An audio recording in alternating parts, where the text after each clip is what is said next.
네, 안녕하십니까. 이현열입니다. 지난해 4월 해운대 대우마리나 상가에서 지분 쪼기가 일어나가지고 아주 매스컴을 타고 핫한 뉴스가 된 적이 있습니다. 모 법인이 대우마리나 이제 지하 1차 지하 상가 한 동을 사가지고 그걸 100개 넘게 123개로 쪼개가지고 분양을 한 겁니다. 2억씩 받고. 그러다 보니까 이제 이게 난리가 나지 않겠습니까? 이건 재건축하기 힘들게 되겠다. 상가에 동의를 받아야 재건축이 가능한데 갑자기 123명이라는 그 상인들이 더 생겨버렸으니까 야, 이거는 쉽지 않겠다. 이래가지고 상당히 논란이 되고 또 거기서 이제 조합이 항의를 하니까 해운대구청에서는 법적으로는 현재 문제가 없다. 지금 이렇게 이야기를 해가지고 논란이 되고 있고 지금 또 다른 지역에 제가 아는 곳이 몇 군데 있습니다만은 지금 상가 쪼개기 등으로 좀 문제가 돼가 수사를 받고 있는 곳도 있는데 이제 그걸 한 방에 해결하는 판결이 이번에 이제 최근에 대법원에서 나왔습니다. 그 이야기를 한번 해보겠습니다. 대법원은 이제 재건축 아파트 단지 상가를 보유한 조합원이 상가가 아니라 새 아파트를 분양받으려면 조합원 전원의 동의가 필요하다. 이렇게 판결을 했습니다. 상가를 충분히 지어 상가 조합원에게 상가를 공급할 수 있는데도 상가 분양을 포기하는 방법으로 아파트를 분양받는 것은 현행법 취지에 어긋난다. 도정법에 어긋난다는 거죠. 이제 그 내용을 간단하게 보면 이건 서울 이야기입니다. 서울 서초구 방배 6구역 조합원이 이제 조합을 상대로 제기한 총회 안건 가결 확인 소송에서 대법원이 심리 불속행 기각, 그러니까 대법원에 올라왔지만은 이건 심리를 하지 않고 그냥 그대로 2심 판결을 유지한 채 기각한다는 그런 내용입니다. 그래서 이건 상고 대상이 아니라 판단해가지고 고등법원이 유지한 판결을 그대로 채택을 해가지고 선고를 했습니다. 당시 이제 서울고법은 상가 조합원에게 상가를 공급한다는 원칙을 지키는 게 불가능하거나 상가 조합원에게 부당한 결과가 발생하는 경우에 예외적으로 주택을 공급하는 것이다. 그러니까 상가를 재건축하다 보니까 지울 수 없는 부득이한 상황이 생길 때는 대신 아파트를 준다. 그런 거죠. 그런 건데 상가를 포기한 조합원들에게 잔여 가구 중에서 한 가구로 공급하는 등의 정관 변경은 조합원 전원의 동의가 필요하다. 좀 이렇게 이야기를 했습니다. 우리가 통상적으로 보면 재건축 초기 단계에 조합을 만든다든지 여러 가지 이제 사업을 할 때 상가의 동의를 받는 게 그렇게 쉽지 않습니다. 상가는 상가의 특성이 있기 때문에 상가를 포기했을 경우에 손해볼 수도 있고 또 상가를 포기하고 아파트를 받았을 때 덕을 볼 수가 있는 이해관계가 좀 있고 기존의 아파트 조합원들의 어떤 그런 이해관계가 얽혀가지고 상당히 좀 애매했습니다. 혼란스러웠죠. 근데 최근에는 또 상가가 잘 안 되니까 상가 상인들이 우리 상가 안 할 테니까 아파트를 달라 이러면서 이제 조합 설립에 동의를 해주고 조합에 가입하는 경우가 많았는데 이번에는 이제 이런 경우가 이제 방배 6구역 조합 그런 내용입니다. 지난해 총회에서 이제 상가 조합원에게 상가를 분양하는 내용의 안건 동의율이 56.8%에 그쳤다. 이래가지고 부결을 했습니다. 새로운 상가를 공급받지 않은 상가 조합원은 상가 가액이 최소 분양 단위 규모의 20%를 곱한 금액보다 크면 아파트를 부담받을 수 있다는 내용이었습니다. 그러니까 이게 무슨 말이냐면 최소 분양 단위 규모, 그러니까 이게 15평, 15평, 20평, 20평 제일 적은 분양 단위 규모를 기준으로 해가지고 이제 그렇게 결정을 하는 내용인데 도시정비법에는 원칙적으로 상가 조합원이 상가를 분양받도록 하고 있고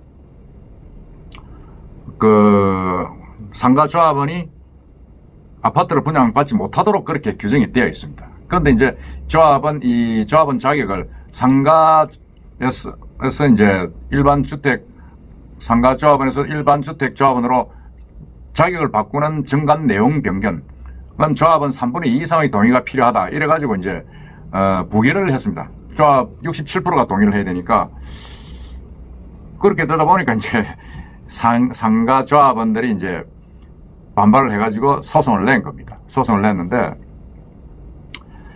이 도정법에도 그런 경우가 있습니다. 이게 이제 상인들은 상가만 분양받아야 된다 이럴 때인데, 그 예외 규정이 이제 이 조합에서 새 상가를 짓지 않거나 새 상가 규모가 현실적으로 줄어가지고 그 다음에 새 상가 규모가 기존보다 커서 분양주택으로 충당해야 되는 경우에는 이제 예외적으로 아파트를 줄 수 있다 이렇게 되어 있죠. 되어가지고 상당히 좀 이 문제가 좀 됐는데, 여기도 방배동도 마찬가지입니다. 이게 이제 도정법에서 맞지 않게 이 일반 정관 계장에 해당하는 그런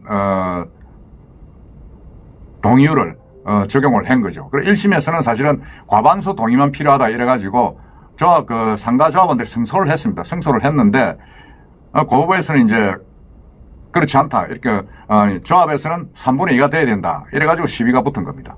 그러니까 상가조합원은 과반수가 되지 않느냐, 뭐냐면 지금 56.8%니까. 그런데 조합에서는 3분의 2가 돼야 된다, 지금 이렇게 해석을 한 겁니다. 그러니까 일반적으로 정관 개정의 일반 룰을 이제 임의로 서로가 해석을 한 거죠. 해석을 했는데 고등법원에서는 이제 이보다 이제 조합보다 한 발 더 나아갔습니다. 조합은 3분의 2 이상이라고 했는데 고등법원에서는 조합은 100% 전원의 동의가 필요한 사안이다 이렇게 판결을 했습니다. 상가조합은 이제 근거로 들은 조항은 이제 상가 규모가 불가피하게 줄어 현금 정산만으로 충분히 보상을 못했을 경우에 인정하는 조항이다 이런 이야기죠. 그런 이야기입니다. 그런 이야기인데 지금은 그렇지 않다는 거죠. 상가 분양을 포기할 수 있게 해서 상가 외 아파트를 임의로 선택하게 한다면 이 도정법의 취지에 맞지 않다는 게 이제 법원의 판단입니다. 아니, 아파트에 상가를 지어가 주면 되지 왜 그 상가를 포기하고 받으려느냐, 그런 이야기입니다. 그런 이야기니까 사실은 이제 이 어떤 면에서는 그 해석이 법의 규정보다 더 완화하는 정관은 안 된다. 법의 규정에서는 전원의 그 동의를 받아야 되고 법을 더 뭐라 그럽니까, 이게 순화시키는, 낮추는 그런 조합의 정관은 안 된다 이런 이야기입니다. 그러다 보니까 이제 이 법령보다 기준을 완화한 정관은 조합은 전원의 동의가 있어야 개정이 가능하다 이렇게 판결을 한 겁니다. 판결을 하다 보니까 사실 뭐 이제 이 알박기, 상가 알박기는 이제 사실상 끝난 겁니다. 끝나고 이거 이제 1심하고 2심하고 판결이 좀 다른데 대법원에서 2심 판결을 완전히 이제 수용을 해가지고 그 확정 판결을 결정을 한 겁니다. 했는데 문제는 그겁니다. 조합에서 총회에 상가 조합은 주택 공급을 해도 된다 하는 개정 안건을 상정을 했는데 이게 과반수는 찬성했지만 3분의 1로 미달됐다. 그래가지고 시비가 붙은 거죠. 일반 정관 규정은 이제 과반수만 되면 사실은 뭐 통과되는 걸로 지금 일반적으로 되어 있지 않습니까? 되어 있는데 고등법원에서는 그렇지 않다.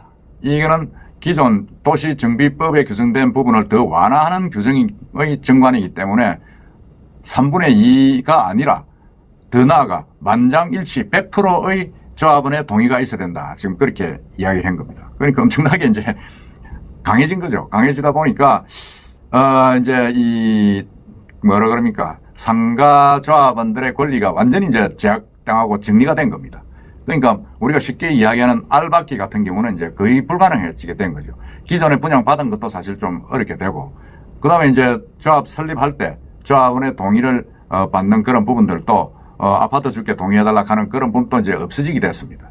그리고 이게 어떤 면에서는 조합을 새로 출범하는 게 덕이 될지 안 될지, 그건 뭐 조금 더 케이스 바이 케이스로 각 뭐랍니까, 사례를 봐야 되겠습니다만은, 근본적으로는 이런 악의적인 쫓겨는 아파트 상가 한 평 사가지고 120명에게 분양을 해가지고 그 2억을 받았다잖아요. 해가지고 장난치는 이런 거는 근본적으로 이제 불가능해졌다. 왜? 조합원들 100%의 동의를 받지 못하면 이제 아파트를 줄 수 없기 때문에. 그런 내용의 확정 판결이 지금 최근에 났습니다. 그걸 여러분들이 공유를 해보고 한번 또 아파트의 이 공동주택의 분양 규정을 한번 지켜보도록 합시다. 이상입니다.